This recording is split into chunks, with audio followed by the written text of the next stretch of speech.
안녕하세요. Xin chào tất cả các bạn. Thì ngày hôm nay Bích Trâm được đến Hàn Quốc và may mắn hơn nữa thì ngày hôm nay Bích Trâm đã được đến tham quan bệnh viện thẩm mỹ Labian. Và cũng như các bạn cũng đã thấy thì đây là một không gian mới rất là tươi mát và thoáng đãng của bệnh viện thẩm mỹ Labian. Thì cũng như các bạn được thấy là Bích Trâm đã đến đây và Bích Trâm đã được tư vấn về cách làm sao để cải thiện gương mặt của mình để có thể trở nên xinh đẹp và hoàn thiện hơn. Thì khi cười thì Bích Trâm thường bị rãnh nhân má mũi.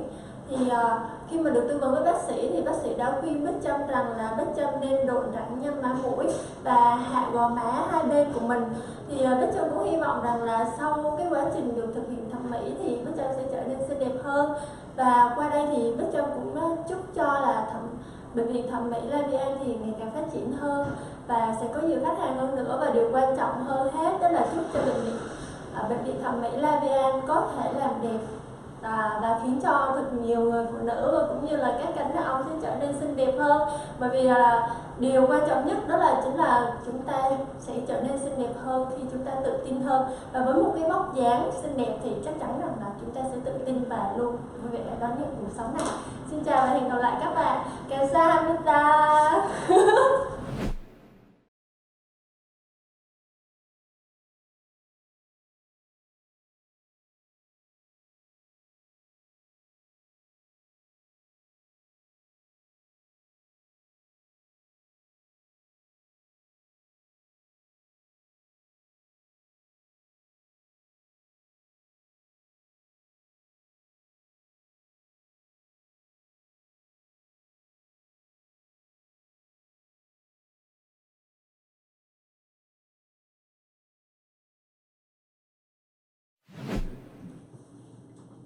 요 부위에는 본인의 자가지방을 좀 넣어서 좀 부드럽게 해주는 게 좋을 것 같고, 네.